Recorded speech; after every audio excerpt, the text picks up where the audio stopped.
Hi, this is Timothy Zahn, author of Thrawn, and you're listening to Star Wars Reactions. Good for you. There's been an awakening. Have you felt it? In 1977, George Lucas formed a legacy. The Force is with me, and I am with the Force. Inspired by mythology, his saga has become a passion for many. Feel the Force around you. His legend has become our story. It's true. All of it. One of resistance. We are the spark that'll light the fire that'll burn the First Order down. Rebellion. Rebellion is built on hope. And redemption. I am a Jedi, like my father before me. This is Star Wars Reactions. Remember, the Force will be with you. Always. Well, hello everybody, and welcome to Star Wars Reactions. We are so happy you're joining us as we get back to our normal rotation of shows. Now that March Reactions Madness is over, we can breathe a sigh of relief. Everybody, deep breath. Didn't that feel good? Well, let's go ahead and get the introductions out of the way so we can get this ball rolling here. My name is Aaron Harris, and joining me, he's the Mando to my Grogu. Welcome, the David Motters. David, brother, what's up? Hey, man. Recording again. We had a great recording session earlier this week with Jason Fry. Absolutely loved it. Thank you to him. Big time thank you to Jason Fry. He always delivers. And you know, like when you say what's up, it's recording again, episode of Mandalorian, and I look forward to recording with you always. And I'm ready to react. There we go. We are ready to react, and hoy vey. We got some reactions, that's for sure. Yeah, this week we are discussing the chapter 22 of The Mandalorian, entitled Guns for Hire. This was released April 5th of 2023, written by Jon Favreau and directed by Bryce Dallas Howard. This episode begins with a Quarren captain and her ship being approached by an Imperial light cruiser run by Axe Wolves. He has been hired to return the Mon Calamari nobleman back to his people. He was believed to have been kidnapped, but Axe knows that the Mon Cal is there because of love. The Mandalorians return the Mon Cal to his people, then head to the planet Plazar 15. We learn that Axe Wolves and his crew of Mandalorian are hired guns brought in to protect the people of Plazar 15.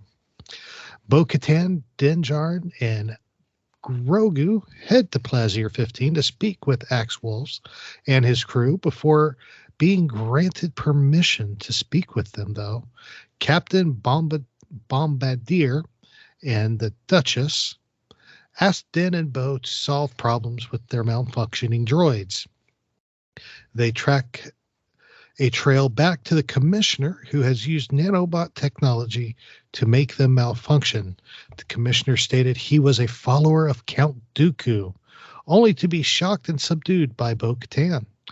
Next, Din, Bo, and Grogu travel to meet with Axe Wolves.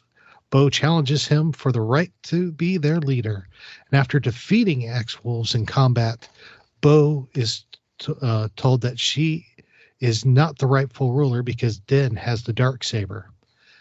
Din Djarin then reveals that Aaron was right and that Bo is the rightful owner of the Darksaber because she defeated the Arachnid mech that had defeated the Mando in previous episode this season. The episode ends with Bo igniting the Darksaber. You like my ad-lib? Yes, I love that. I was going to put it in there, actually, in the notes. Yeah.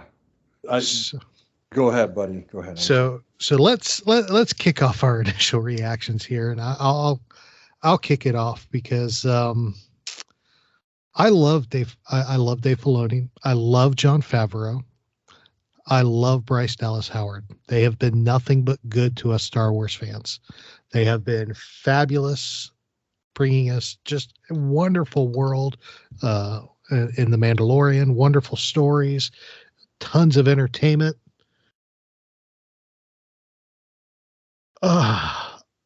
This was a hard episode to watch.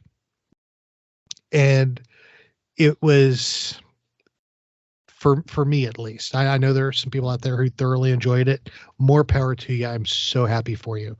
But for me, I honestly, this felt like, something that like Disney has done recently, where they have taken a very successful animated movie and gone to ABC and made a musical 1 hour movie of it with just any random celebrity they could get to throw in there to play these huge characters. This is what it felt like to me. It felt, it was, and if it wasn't for the last 10 minutes of this episode and the first maybe 5 minutes of the episode, this would have been a total wash for me. I've lived and died by the motto, there are no filler episodes in Star Wars. They all tie into the story.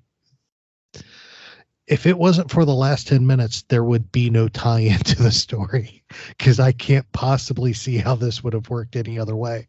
The potential for this episode was huge when the episode opened. But it just, once we got to Plaisir 15, it just kind of fizzled, in my opinion. And it was, it was a cluster flop. It's the nicest way I could put it, in my opinion. So yeah, I'm going to leave it at that, because if I go on, I'll get myself in trouble. David, how did you feel about the episode? Well, it's interesting. I was at work and I didn't get a chance to watch it in the morning, and you had texted me and you said, I called it. And I'm like, wait, what? And you said, when you watch it, you'll get it. And so I get home last night and get dinner and spend time with the kids and my wife and stuff. And so I watch it, and the previously on The Mandalorian, I'm like, yep, Aaron called that. I know where they're going.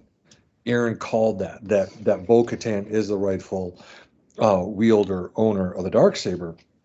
And so I was getting really excited, just like Aaron said, even that first little bit where we see that, I guess, Quarren cruiser. I thought that was pretty cool, and how the captain, she was in that, kind of looked like a Bacta tank kind of tube, but kind of refreshing her. And I thought, oh man, this looks pretty cool. And then, like Aaron said, they go to Plaisir 15, and it's just a mess. I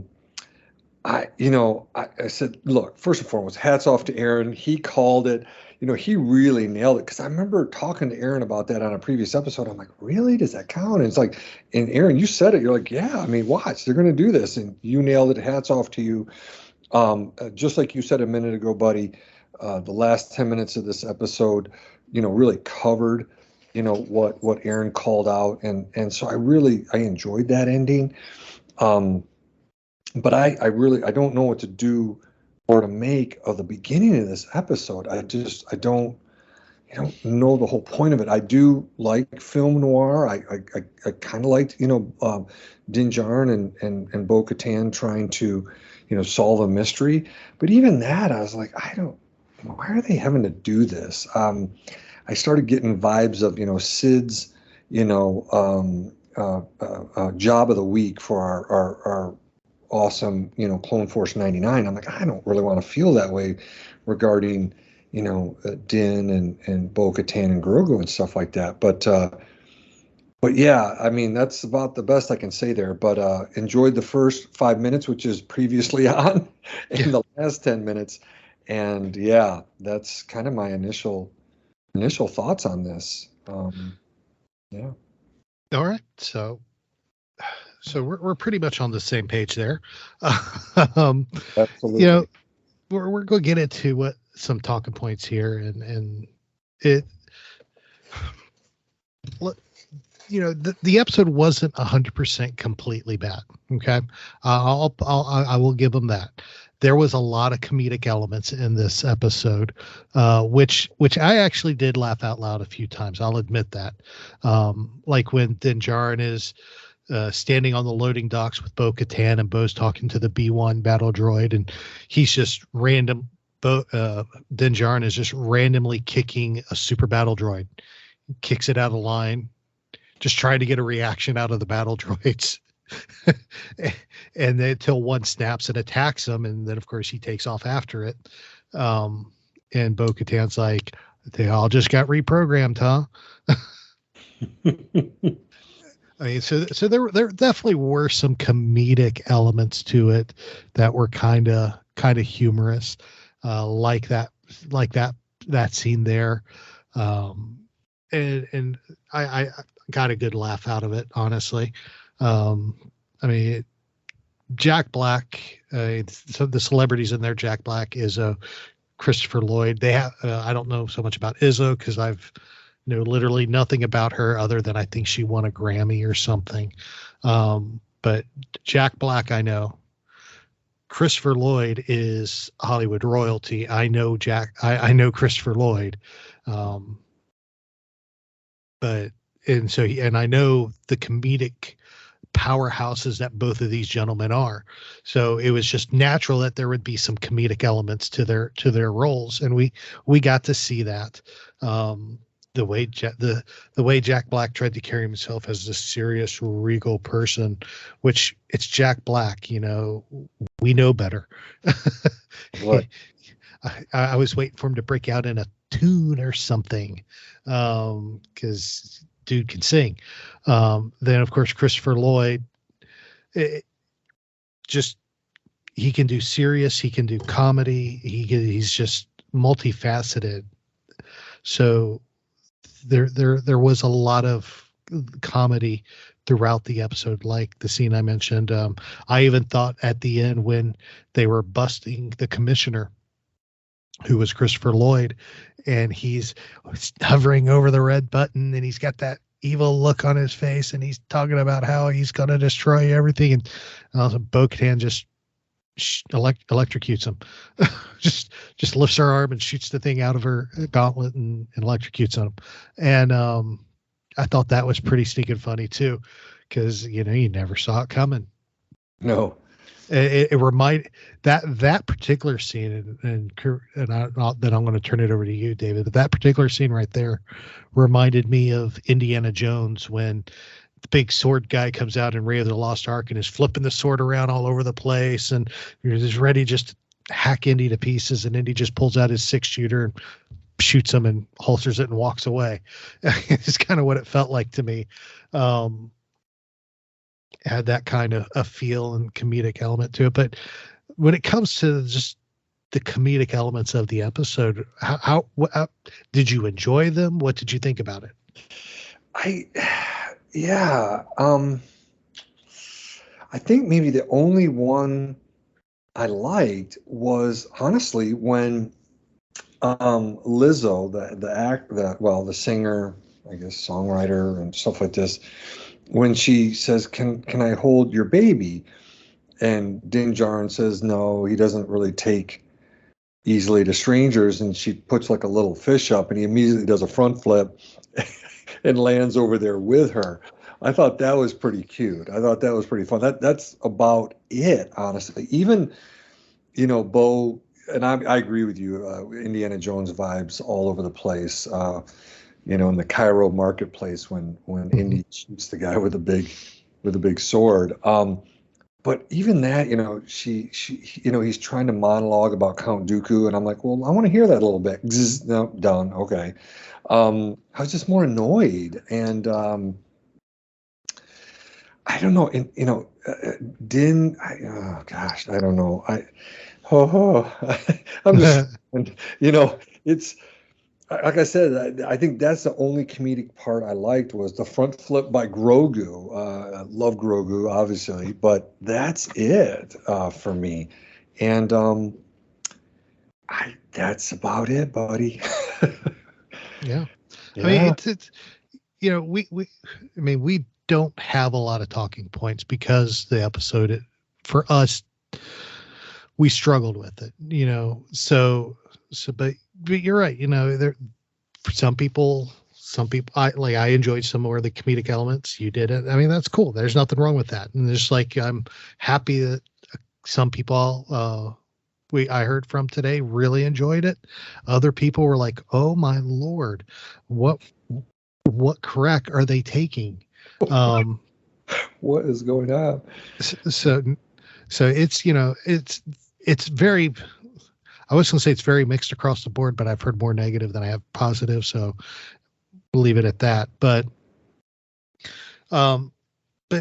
one of the things that has been a constant thing, and actually, let me rephrase that. One of the things that happened in this episode that we had not seen in previous episodes is multiple celebrity cameos. Mm-hmm. I mean, we've had, I'm not going to say we haven't, because we've had celebrity cameos in the past. We had Tim Meadows in the last Mandalorian episode. We have had, there have been others throughout the series, even in Bad Batch and stuff, that have lent their talents to a galaxy far, far away. And that's awesome. Even in the movies, there have been celebrity cameos. You just may not know they're there. Like James Bond being a stormtrooper, or stuff like that. I mean, Simon Pegg is on Carplot, but he's under, things like that. Exactly. And so we're used to having celebrity interactions and celebrity guests, but we're looking at this one episode and you can't help but wonder, is too many celebrity cameos, is it a good thing? Is it a bad thing? I remember when Rebels started, and that first season, which you know how I feel about Rebels. Everybody here listening knows how I feel about Rebels. Right. But I said it when it aired, and I still say it, that first season struggled a little bit to find its footing because they kept bringing in cameos. Yes. I mean, because we first episode, we had Vader and Tarkin, which were cool. They were part of the story that fit well. But then we had R2 and 3PO. Mm-hmm. Then immediately after, and Bail Organa. Then immediately after that, we had Lando Calrissian. I mean, we kept bringing in those first couple episodes, these large Star Wars names to cameo in, and it just didn't give the characters time to find their footing before doing it. And in this case, we have well-established characters. We have an established plot line, and it feels like this episode was just specifically written to throw Christopher Lloyd, Jack Black, and Izzo into the Star Wars galaxy for no other reason than they wanted them to be there. It didn't. You could have cut the whole Plaisir 15 scenes with Jack Black, Izzo, and Christopher Lloyd, and just left the last 10 minutes and the first 5 minutes where Axe Wolves is capturing the Mon Calamari and the Quarren. Mm-hmm. Left that there and just had those two segments, and you still would have advanced the story the same amount as you did with the whole episode we got. Right. So what is your take, David, on celebrity guests in these episodes? Too much, too little? Yeah. I mean, like last week when I saw Tim Meadows, I immediately recognized him, and, I thought about Saturday Night Live. Is that good or bad? Well, I really enjoy him, Tim Meadows in Saturday Night Live. His skits as the ladies' man are hilarious, and I love it. But like when I see him, am I supposed to think that, or am I supposed to think of him, you know, um, as I guess it's Colonel Tuttle. Tim Meadows didn't act, like his SNL characters, and I thought it was fine, and it was one cameo, and so on. But this week, and I know, I've been recording with Aaron for a long time, and our listeners know this, and Aaron has brought it up several times, and it's that issue of, if something is jarring, or does it take take you out of it? And in this case, there is no question. This is the most noticeable time for me, where it just took me out of it. You know what I'm saying? Mm-hmm. And there's no question. It took me out of it. Seeing Jack Black, I didn't see him as Captain Bombardier. I didn't. Lizzo actually took me out of it the least, because I don't know who she is. Yeah. Right. And I wonder if for younger people, they're like, they know Lizzo, and that could take it out. Whereas they're like, I don't really know Christopher Lloyd. Didn't watch Back to the Future or Taxi. And other people might be like, yeah, I didn't watch School of Rock with Jack Black. They might know his voice from Kung Fu Panda. And I love Jack Black and all those things. I love Christopher Lloyd. But Jack Black and Christopher Lloyd took me out of it the most. And I'm just like, I'm just seeing them. I'm not thinking about the story. I'm trying to figure out, why are they here? And going back to what you mentioned about Daniel Craig being a stormtrooper, none of us would have known that unless, if you're a fan, you can watch the behind the scenes stuff and geek out and find out, oh, wow, he did a appearance. He's in the outfit. No one would have known Simon Pegg would have been Unkar Plutt unless they really tracked that down. But, that doesn't take me out of it. No. I watched The Force Awakens the first time. I don't know that's Daniel Craig. I don't know that Simon Pegg is doing Unkar Plutt. I don't know that. It doesn't disrupt me in the story. And so then it begs the question, right, buddy? Do you not do any of those? Like if you and I recognize a person, is it bad if they're in it? And well, no. I mean, I think cameos can be fine. It's I think a balance. And like you said, it's different in Mandalorian than Rebels. This is 2 seasons in. It's a global phenomenon. And I don't, are they just putting these people in because, I don't know, is it just kind of Jon Favreau and Filoni saying, hey, yeah, we'll put you in and now you're canon? But in terms of furthering the story, it didn't do that this episode. The first 5 minutes, like we said, capped off what Aaron said a couple of weeks ago. The last 10 minutes gives us a fight between Bo-Katan and Axe Wolves, but it's still, Mando ends up saying again what Aaron said a couple weeks ago. And so, I think for me, it was too much, and it was clear, and I wish it wasn't the case, but it is. And so for me, I'm like, I'm not thinking about Star Wars. I'm just, here I am talking more about Jack Black and Christopher Lloyd. And I'm like, no, I want to talk more about, what did Mando do? Bo-Katan, Grogu, etc. And there's none of that in this one. Yeah. Oh, no, exactly. I sat there and I watched everything. And when it got to the end, I'm sitting there thinking, I'm looking at Christopher Lloyd and the way he was acting when he was having the showdown with Bo and Den in the control room, when his hand is hovering over the red button, the expressions on his face. And all I could go back to was the character he played in Roger Rabbit, Who Framed Roger Rabbit, the judge that was actually the bad guy. Good point.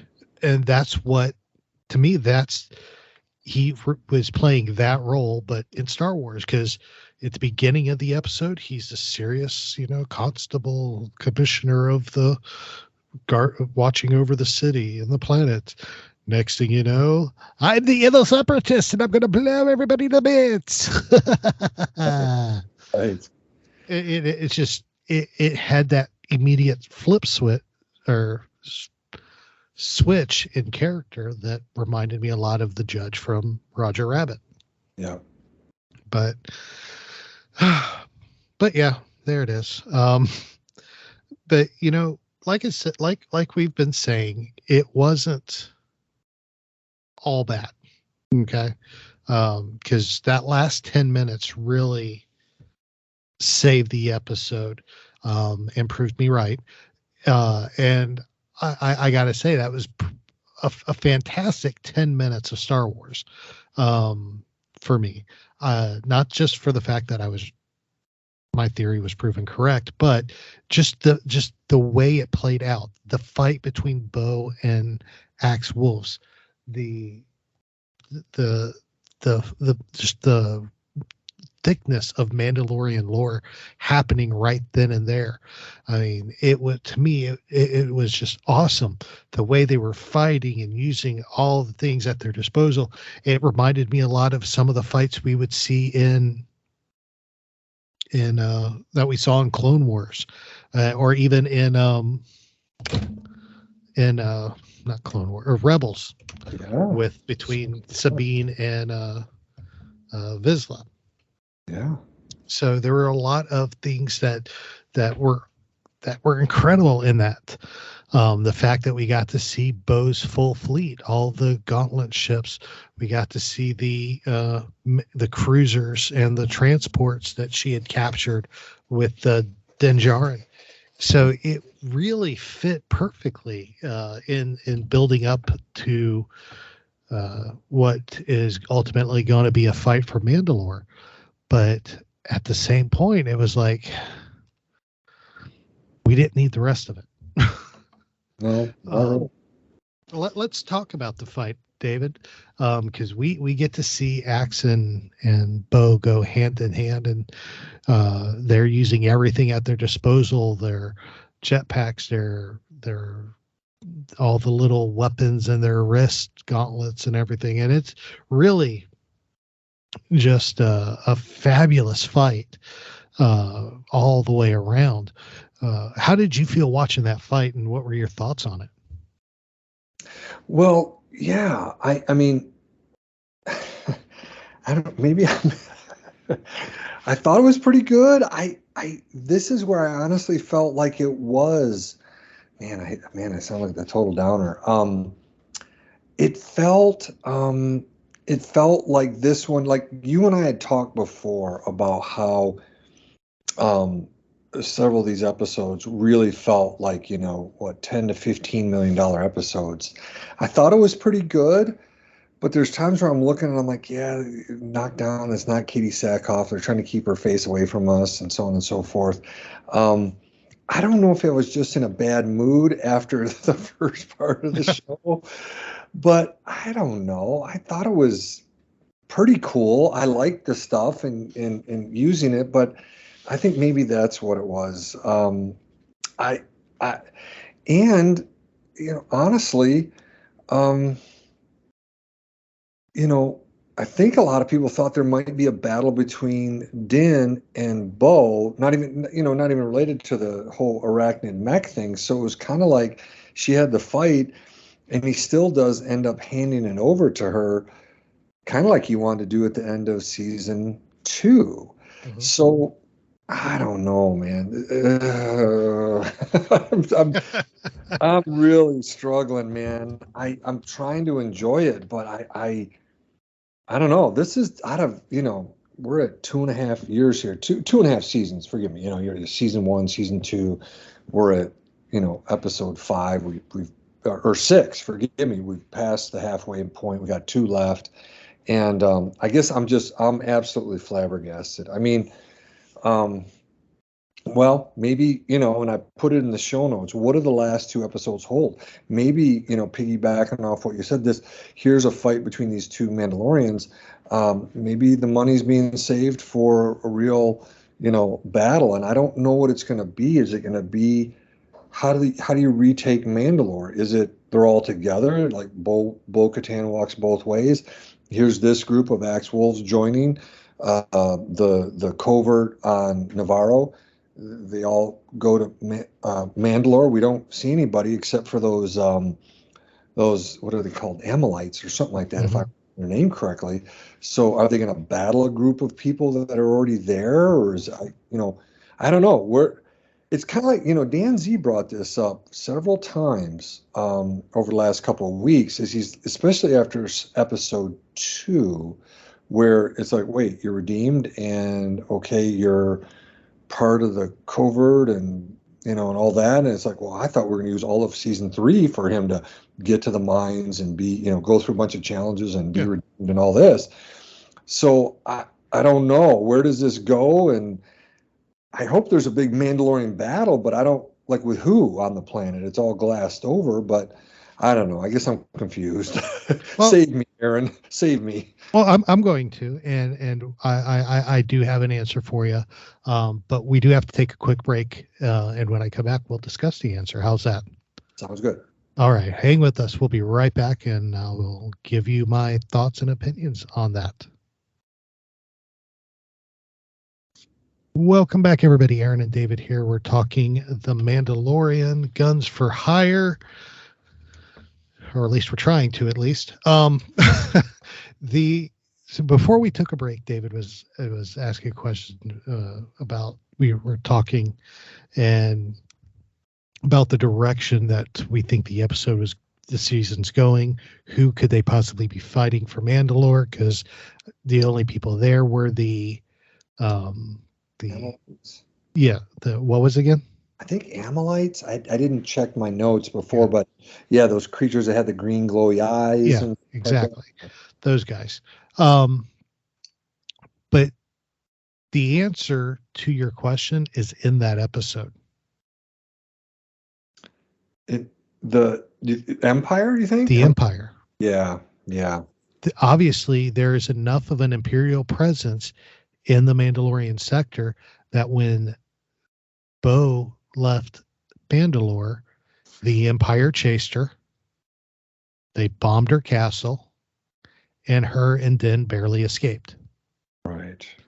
And she's even more convinced now that, she even said it in that episode, those are too many ships for just a warlord, which means the Imperial presence in that sector has increased.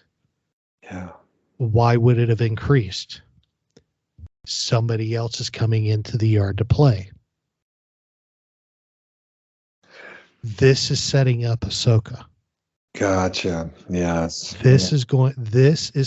And my gut is telling me, and this is not, don't take this for fact, because this is at this point just me sharing where I feel this is going.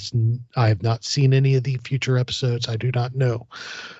But the way I'm seeing this, this is setting everything up for Ahsoka and who's supposed to be the baddie in Ahsoka. Yes. Our favorite blue Grand Admiral. So ultimately, I think this ends with a battle at Mandalore. And at the end, at some point during that battle, the Chimera is going to show up. Okay. And of course, everybody knows who commands the Chimera. Yeah. And if the Chimera shows up, you know who else is in the neighborhood. Our favorite Lothal street rat. Right. And how? Yeah. This has to all be this. The only way I could see this going, 100% that I'm almost willing to put money down. They're fighting the Empire at Mandalore. That's what the build-up's for. Yeah. They are going to be fighting the Empire at Mandalore. I see that. It's the only possible enemy they could be fighting. And somehow the New Republic's going to get brought into it because of the events of the ending of the last episode, when Teva finds the half destroyed Lambda class shuttle.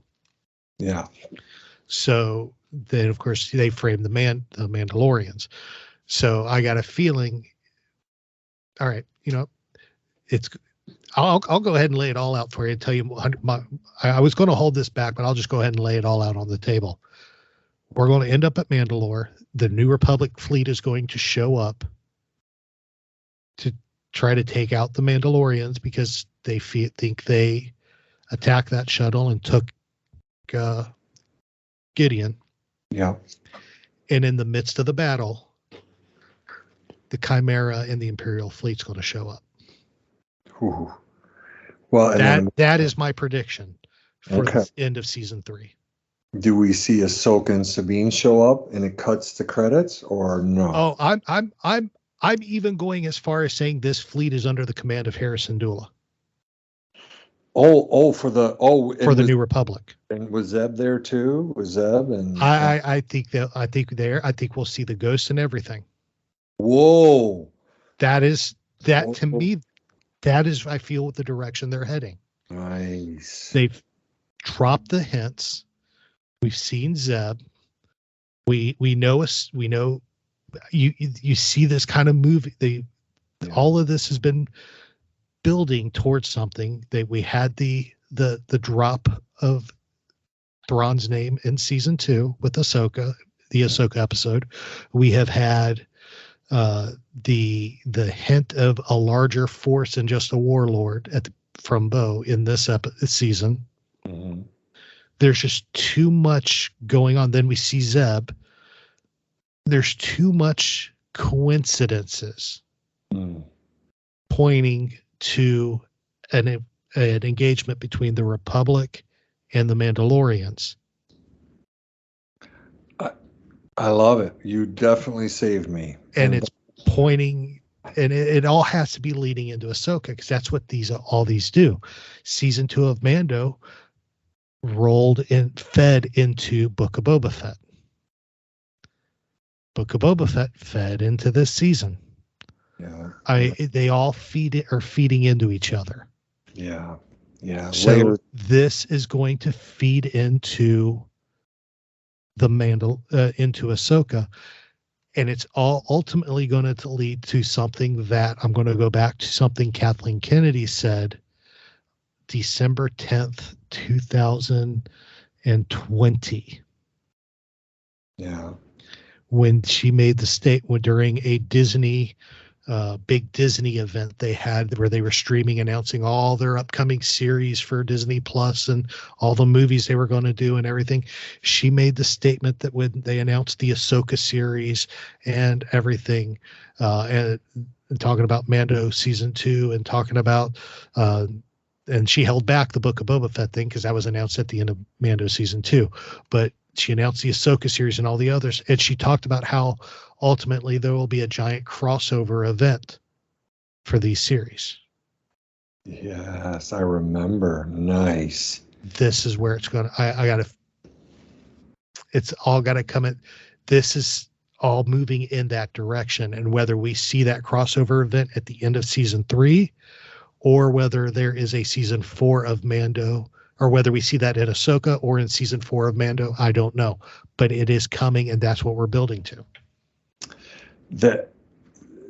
Listen, this is why I hang out with you, man. This is why I record with you. One of the many reasons I do. Yeah, you nailed it. I agree with you. I think that's where we're headed. Plus, do we have confirmation when Ahsoka is coming out just in the fall, right? Just the fall. No. I expect from Celebration to get a trailer and a release date. Oh, good point. Because we're recording this Thursday the 6th. The Celebration started. So I haven't seen anything from today. It started today, right? Or does it start tomorrow? Tomorrow the 7th. Tomorrow the 7th. Okay. So it starts tomorrow. We're recording this on the 4th. So the day we release this episode is when the Celebration starts over in London. So I expect during Celebration during this weekend, I'll go ahead and tell you. I'll tell you everything. This is just a good thing. I'll predictions for Celebration. Okay. This is what I'm predicting we get from Celebration. Okay. And I'll ask you your predictions as well. I'm predicting we get the trailer and release date for Ahsoka, an announcement for Bad Batch 3, trailer for Acolyte. Okay. a teaser, possibly a trailer for Skeleton Crew. Okay. I would not be surprised if we got an announcement for a new show. Okay. Or even Mando season 4. Okay. I seriously doubt with their track record right now, we will see any movie announcements. Just because of the fact they have announced so many movies and canceled them all. I don't think they want that taste in their mouth again. So I don't expect to see that. But I did hear an unsubstantiated rumor, which I pray to the Lord is true, that Disney is finally going to release. I don't know if you remember from before the purchase where Lucas teamed up with the guys who did Robot Chicken, and they did the Star Wars Detours cartoon. Is that a rumor that it's? I've heard a rumor that it's going to get announced at Celebration that on May 4th they're dropping the whole series on Disney Plus. Oh wow! It's just a rumor because the whole series is done. They made 40 episodes. They're done, complete, in the can. George Lucas just tabled them. Yeah. So he changed his mind at the last minute and decided not to release them because they were, too jokish, and everything he did, all the animation he was doing at the time, all the movies he was doing was it was all canon. So this, I can see that, and he was trying to boost the image of the company so he could sell it to Disney, come to find out. But that's my prediction for Celebration. Do you have any predictions? Well, I agree with all yours. I was wondering if you were going to mention Skeleton Crew, possible teaser, maybe a trailer. The one thing, I'm in complete agreement with everything you mentioned. The one thing I wonder is, and I was wondering if you're going to say it, was if they're going to do a movie announcement. But again, when you listen to some other podcasts, listen to, stuff from Variety or Hollywood Reporter, it sounds like they're still they get people in, they start stuff, they turn over, these people leave. It's pretty constant. So, Taika Waititi, he has nothing written. I was trying to remember the names of the most recent people associated with it. It sounded like it was really full steam ahead. Now it's not. Patty Jenkins. You just start listing off these names and, so I'm with you because of the track record. I do not think that they'll announce anything movie-wise, particularly with how good, streaming's going. Plus, Iger, he said we got to cut $5 billion, and they cut 7,000 jobs, right? 5,000 to 7,000 jobs. So, even streaming this will be interesting. If what we just had in March Reactions Madness will ever occur again. Like I said that to you, and you said I think it will, and I think it will too. But boy, I think for a while we're not going to see overlap like that. I don't think they're going to produce that much content. They've got to cut back because of just costs and so on and so forth. But I'm looking forward to all the announcements coming out of Celebration starting tomorrow, the 7th. It's interesting. It goes through Friday, Saturday, Sunday, and it does do Monday. This particular celebration. But I'm excited, and I do agree with your predictions, and I'm excited to see all those and talk about them. Maybe we have a little section next week after we talk about chapter 23 of The Mandalorian. There we go. Absolutely. So, All right. Well, let's get back on task here. And that pretty much wraps up everything I know we got off on a little tangent there when it came to predictions and Celebration, but there's really nothing more we can say about chapter 22. So we're just going to go straight into our final reactions, and I'll let you kick off final reactions, David. Sure. No, I'm ready. Like I said, to be honest, look, the section previously on The Mandalorian, that part before the episode started, and the last 10 minutes of the episode were all that I needed. I liked them. I enjoyed them. And like I said, Aaron nailed it. And so again, use this chapter 22 to continue that story.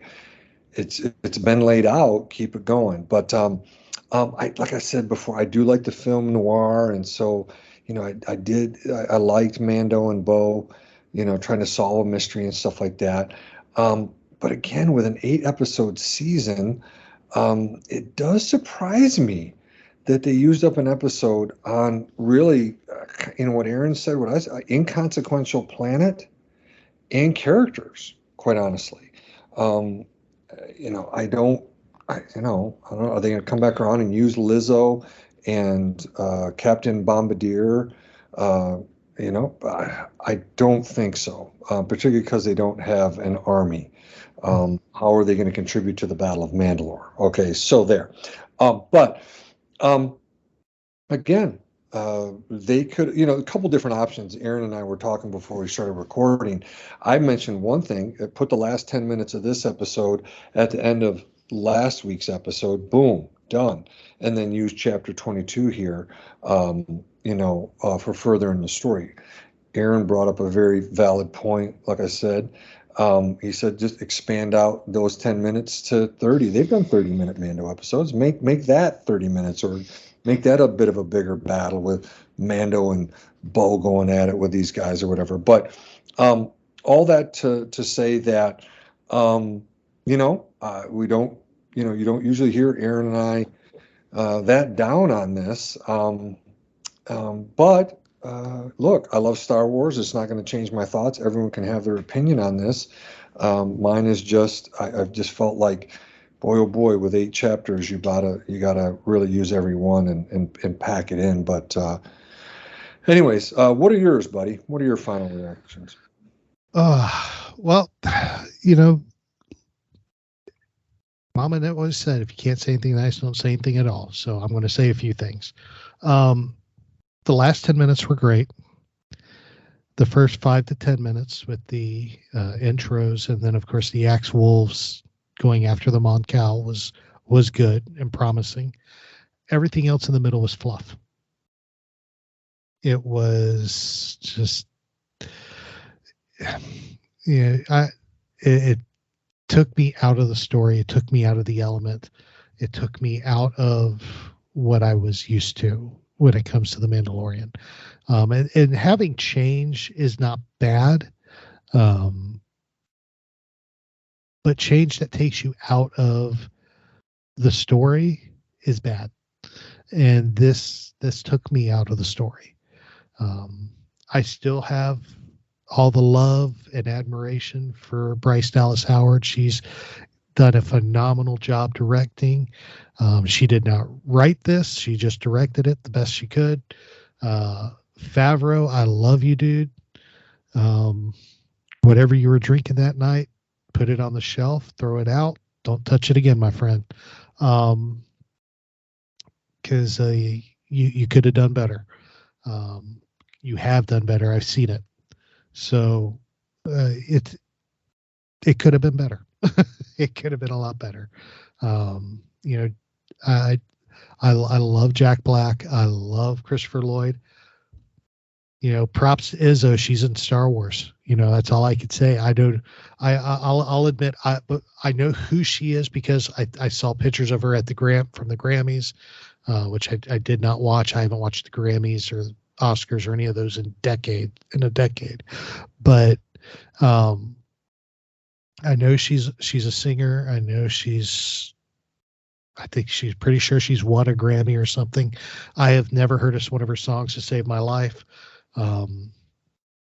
But she accomplished something that all of us dream of. She made it into Star Wars. So more power to her. And I know I've seen photos that she posted today where she's actually been a huge Star Wars fan.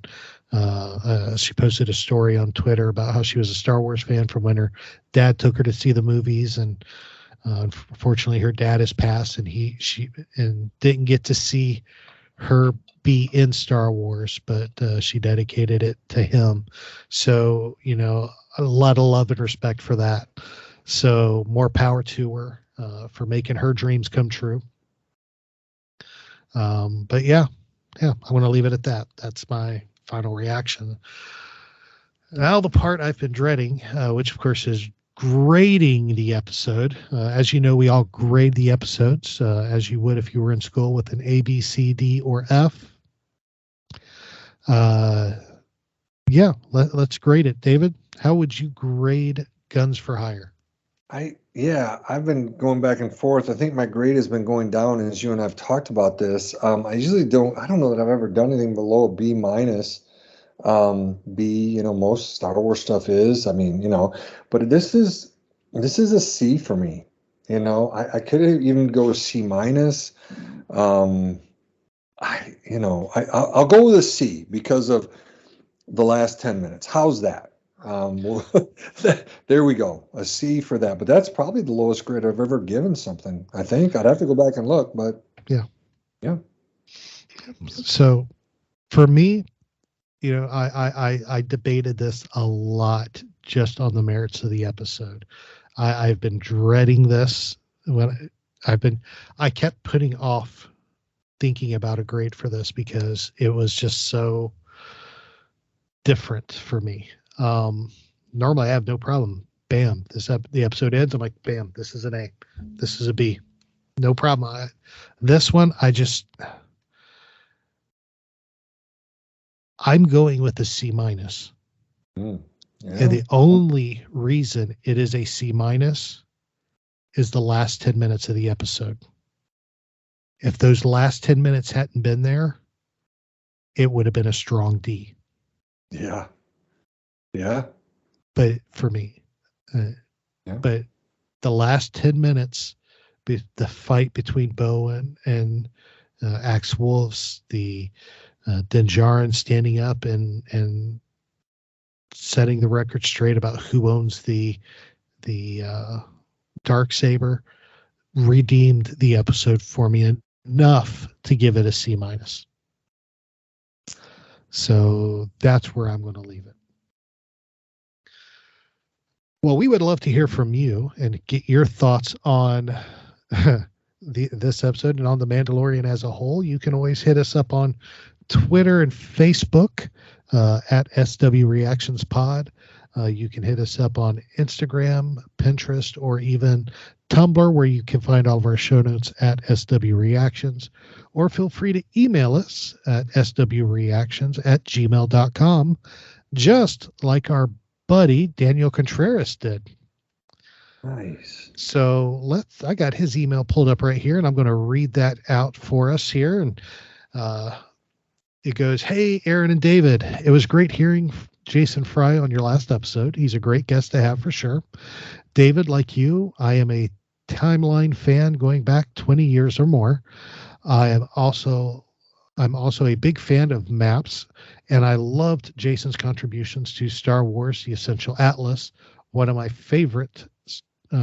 all-time favorite Star Wars books.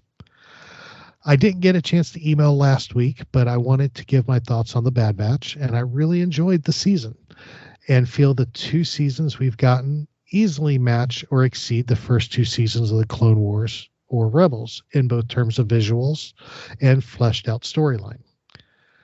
I think we're slowly building up towards a second quote-unquote Clone War, this time between the Empire and the retired clones. That would be a nice in-universe retcon to the different uses of the Clone War and Clone Wars that we have seen throughout the years. As for The Mandalorian, I really enjoyed this episode. Surprising for me, as I usually go for more darker tones of shows like Andor and the 2004 Battlestar Galactica series is one of the best examples of that and my personal favorite sci-fi TV show. But for some reason, this really clicked with me. It felt like an episode of the Clone Wars animated series brought to life in the best way. The only thing that the only thing I'd strike against it was the cameos.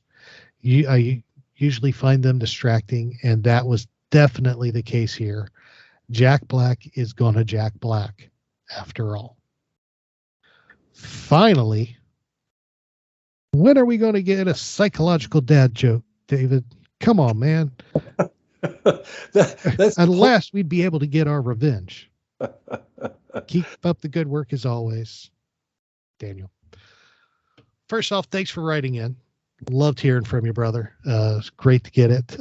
Totally agree with you on Bad Batch. It definitely feels we're moving toward that Clone Wars, the retired clones versus Empire fight. Whether it'll be a full out war or just one battle, I don't know, but it does feel that's where we're headed. And I know, David, you and I have discussed that before, right? Yeah, definitely. And in this 2-part season finale that you and I covered,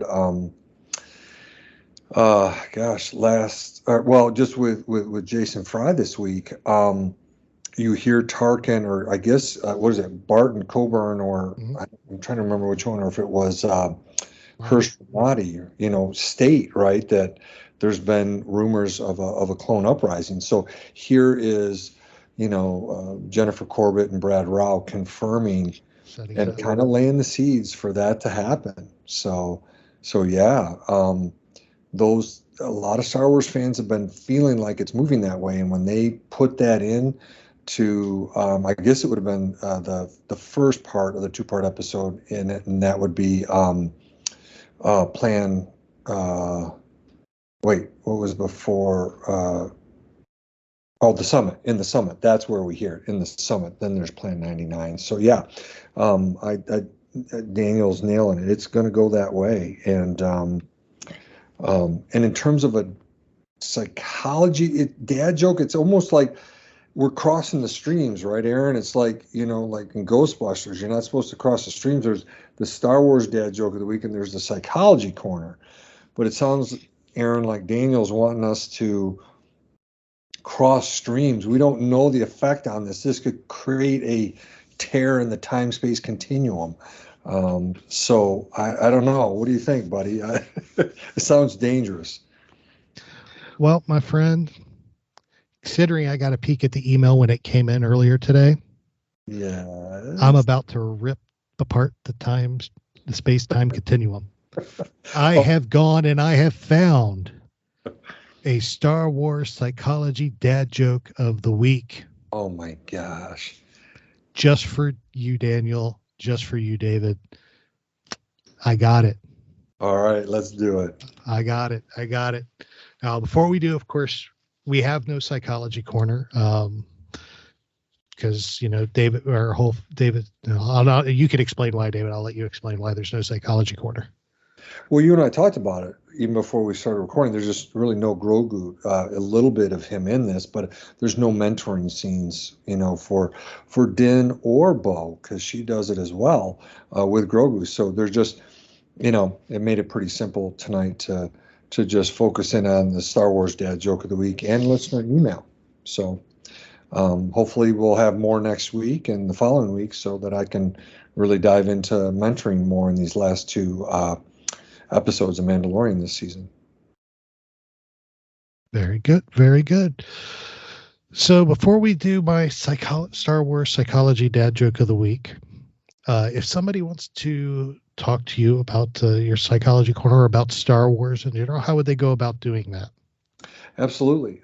One is Twitter, and that is at David_Modders, Modders. The other is Instagram. Just look up my name, and you'll find me there. Very good. Very good. And of course, if you want to talk Star Wars with me, the best place to do that is Twitter at TAHarris121079. We would love to hear from you. Just let us know. So, due to popular demand and specific request, of course, he was requesting it for you, David, to get even with me, but I got you. Take it. I have my Star Wars dad joke of the week, and it is a psychology dad joke of the week as well. So are you ready, David? I think I'm ready. All right, here we go. What did the Force Ghost say to its psychologist? Ooh, I don't know. What did the Force Ghost say to its psychologist? I just really feel like I used to be somebody.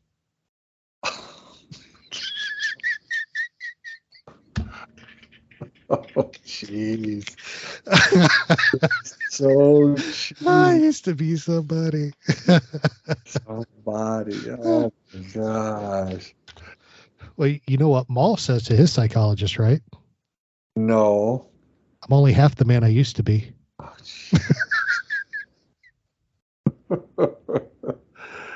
so, Daniel, you're welcome. And do you see what you've unleashed?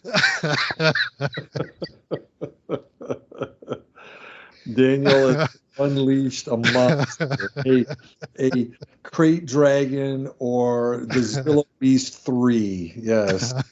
Thanks, Daniel. Oh my God, I love it. Crack me up. I love it. Daniel, brother, thanks for writing in, man. Thanks for the idea. I was able to jump on that and reverse the outcome on that for you. Got David with it. So it doesn't mean David won't come back and try to get me with one someday, but for now, I have the high ground. All right, David, my brother, this has been a blast. Yeah, well, we finished strong. Absolutely. Thank you, everybody, for listening. We love y'all. We pray for y'all. Y'all are the best. We appreciate each and every one of y'all. Take care of yourselves. Take care of others. Just do some good in this world. World needs as much good as it can get right now, and I know that can be you. So thank y'all for listening. Remember, this is your place for elegant discussion for a more civilized age.